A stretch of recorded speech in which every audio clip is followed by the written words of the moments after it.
intenta irse, se va Navas, vamos que se desmarca Torres, el mundo contra Navas que tiene ahí velocidad. La tarde del 11 de julio del 2010, el estadio Soccer City, en Johannesburgo, Sudáfrica, era testigo de un milagro.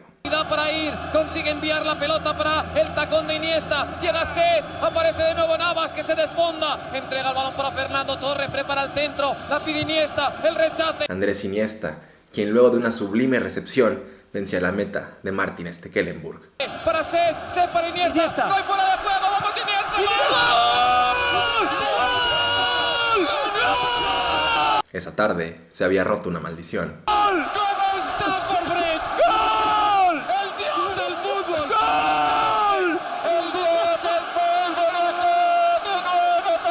Finalmente, un equipo jugando bajo la complicada definición del fútbol total se coronaba como el monarca absoluto en la competición más importante del planeta fútbol, la Copa del Mundo. La selección española había vencido al que quizás es el máximo referente de este estilo de juego, la todopoderosa Holanda, bajo una adaptación muy propia de lo que era este concepto de juego, el célebre tiki-taka. Hoy analizaremos la evolución de una filosofía de juego que siempre abogó por el fútbol lindo, ofensivo y devastador, que tomó al colectivismo por encima del individualismo, al juego en equipo en vez de los destellos personales, y que, aunque tuvo que esperar más de medio siglo para alcanzar su consumación, cambiaría para siempre la forma de entender y de jugar al fútbol. Hoy hablaremos del fútbol total, pero para entender lo que esta victoria significaría para el fútbol en sí, tenemos que regresar al inicio, donde todo empezó.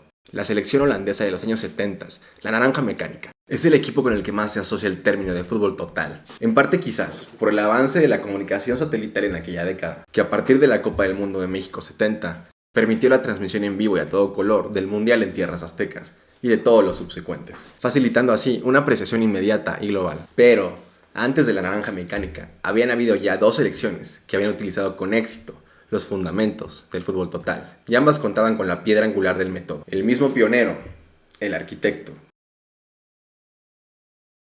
A principios de los 1900, el mejor fútbol del planeta era el que se jugaba en las Islas Británicas.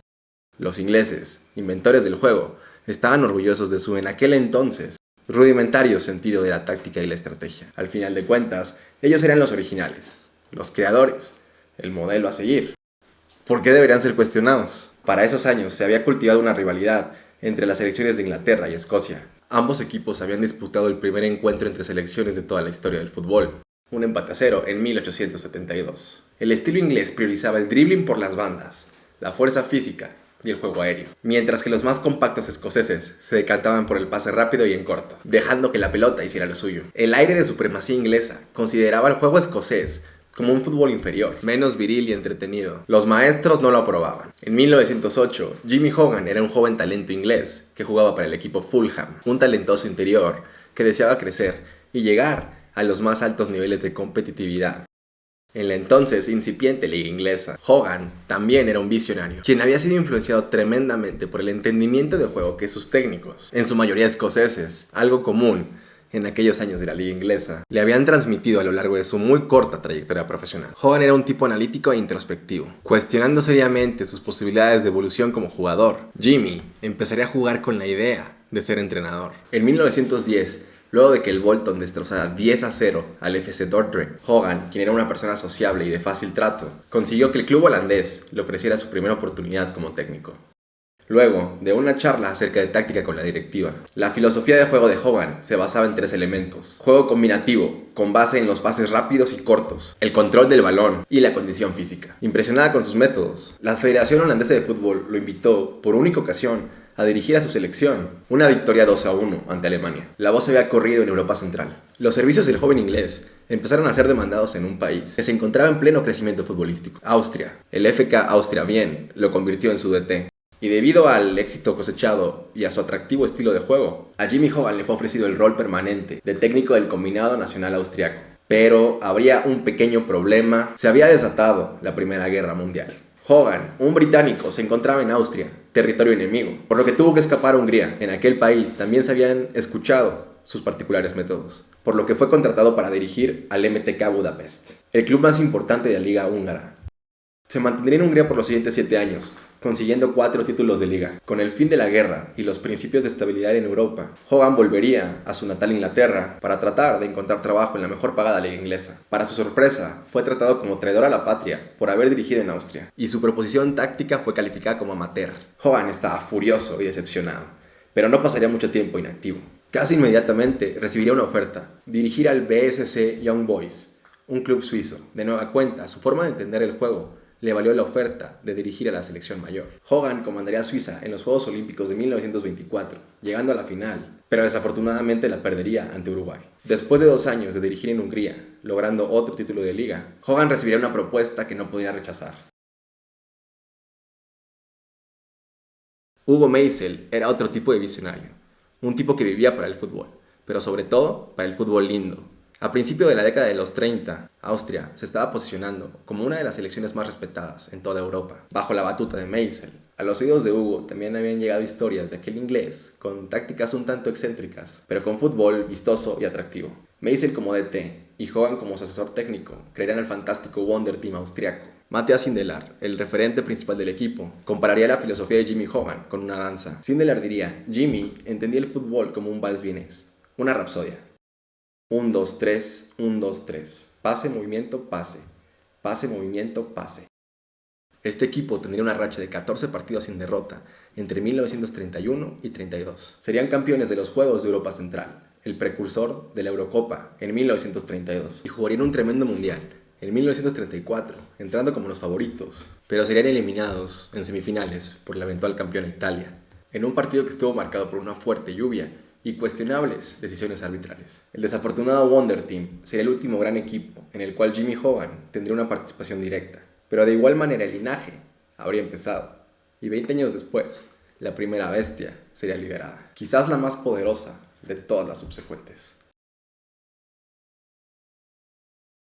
De 1950 a 1954, 32 partidos para ser exactos, la selección de Hungría no conocería la derrota. El equipo dorado, también conocido como los Mágicos Magiares, era dirigido por Gustav Seps y tenía en sus filas a leyendas como Sandor Kocsis, Nandor Hidegkuti y el mítico Ferenc Puskás. Seps definía a su equipo como practicante de un fútbol socialista. Él esperaba que sus jugadores pudieran tener las mismas aptitudes tanto como para defensa como para ataque. Aunque cada uno tenía su rol y posición definida, se tomaba a la adaptación como un recurso imprescindible de acuerdo a la necesidad del equipo. Los Mágicos Magiares conquistaron los Juegos Olímpicos de 1952 y el Campeonato de Europa Central de 1953, pero serían sus 2 partidos ante Inglaterra en preparación para el Mundial de 1954, lo que la posicionaría como la selección más poderosa y temida del planeta. El 25 de septiembre de 1953, en el estadio Wembley, Hungría se enfrentaba a Inglaterra. Los ingleses sabían del poderío húngaro y de su dominio en Europa, pero de nuevo, siendo los inventores del juego, consideraban su estructura táctica infalible. Los ingleses jugarían con su clásica formación 3-2-5, también conocida como la WM. Esta era una formación que se había hecho famosa en los años 20 gracias a Herbert Chapman y su Arsenal, y se había convertido en la formación estándar a nivel mundial. Los húngaros presentarían una formación novedosa, la MM, bajando al centro delantero al medio campo y empujando a los 2 interiores como eje de ataque. Los extremos bajarían a presionar a medio campo cuando la situación así lo requiriese. El centro delantero sería una especie de armador, una posición que en el futuro sería conocida como la del falso 9. El perfecto balance del equipo, aunado a las habilidades físicas y técnicas de los jugadores, arrollarían a una desconcertada Inglaterra. El marcador final sería 6-3 a favor de los húngaros. 6 meses después, en Budapest, los ingleses, pensando que aquel resultado debería de haber sido una aberración de un solo día, regresaron humillados 7-1 ante el equipo dorado. Al terminar este partido, Gustav Seps, el técnico de Hungría, pronunciaría la frase siguiente: jugamos al fútbol como Jimmy Hogan nos enseñó a jugarlo. Su nombre debe estar escrito en letras doradas en nuestra historia. Todo estaba puesto para que Hungría se coronara en Suiza 54. Y las cosas empezaron como se esperaba. Hungría vapuleando al rival que se le pusiera enfrente. Y después de un partido durísimo contra la campeona Uruguay, los húngaros jugarían la final ante una lastimada Alemania, a la que habían goleado 8-3 en primera ronda. Y a pesar de ir 2-0 al minuto 8, un milagro se suscitaría en Berna. Y gracias a una fuerte lluvia, a un Puskás jugando infiltrado y a un cuestionable fuera de lugar, pero más que nada que se enfrentaban a la férrea voluntad teutona, los húngaros mágicos se verían remontados al final. Alemania 3, Hungría 2. Ese día llegaría a su fin el máximo récord de partidos sin perder de una selección, con 32. Y quizás la más grande selección de toda la historia, veía nuevamente destruido su sueño mundial. A mediados de los años 60, Rinus Michels, exjugador convertido en técnico del Ajax, había aprovechado las enseñanzas de Jack Reynolds, un antiguo discípulo de Hogan. Había implementado la escuela del juego de posesión, presión continua, polivalencia en la cancha y una suprema condición física. De la mano de su jugador estrella, Johan Cruyff, Michels elevó al Ajax a lo más alto de Europa, ganando la Copa Europea 3 veces consecutivas, de 1970 a 1973. La visión de ambos se trasladaría a la selección nacional. Y de nuevo, Michels armaría un equipo de miedo, tomando como referencia el talento de Cruyff e intercambiándolo en diferentes posiciones en el eje de ataque. El fútbol de la selección de Holanda de los años 70 sigue funcionando como la representación más clara de la filosofía del fútbol total hasta la fecha. Todos los jugadores ayudaban a defender y todos ayudaban a atacar. Atacantes retrocedían y los defensores pasaban al frente. La condición física comenzaba a tener un rol primordial en la estructura del equipo, ya que por más calidad del mundo que se tuviera, se necesitaba mucho despliegue físico para poder ejercer la presión continua tan característica de este equipo. Los holandeses llegaban por primera vez como los favoritos a una Copa del Mundo, utilizando gran parte de aquel Ajax multicampeón de Europa, con victorias sobre potencias como Uruguay, Brasil y Argentina. El fútbol vertical holandés parecería que tomaría revancha por las caídas de Austria y de Hungría. De nueva cuenta, tras colocarse en ventaja en el partido por una soberbia jugada individual, los holandeses perderían el partido. ¿Ante quién más si no su similar de Alemania, con una anotación final del bombardero Gerd Müller? Una vez más, el fútbol total se quedaba a la orilla de la gloria. A principios de los años 90, Johan Cruyff se había convertido en el DT del Barcelona, con Rinus Michels como su padrino táctico. Cruyff le devolvería la gloria pasada al club blaugrana. Cruyff revolucionó el fútbol español y fue responsable de históricos fichajes, como el de Stoichkov, Laudrup y Romario.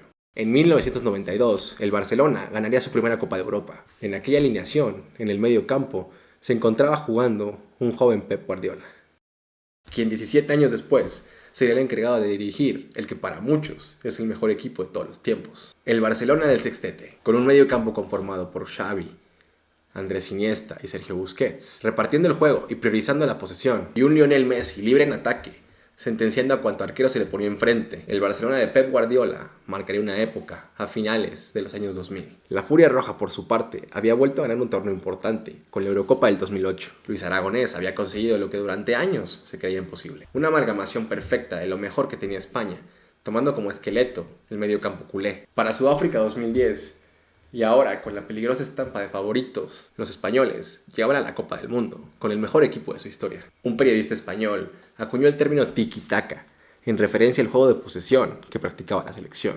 Era un equipo tremendamente flexible, que no se desesperaba y le daba rotación al balón, hasta encontrar el hueco ideal y liquidar al adversario. De nuevo, la rotación de posiciones servía como base, pero la retención de la pelota y la inmediata presión al perderla era su mantra. 7 jugadores del Barcelona alinearían esa tarde en la final en el Soccer City. La Furia Roja se convertiría por primera vez en su historia en campeón del mundo, vengando así la memoria del Wonder Team, de los mágicos magiares y de la naranja mecánica. Pero sobre todo, se encargaría de redimir a aquel entusiasta joven inglés que casi un siglo atrás había desafiado al status quo del balompié mundial, y se demostraría que su idea de un fútbol colaborativo y táctico podía ser vertical y entretenido, pero a la vez brindar los resultados esperados. Todo el paquete en uno.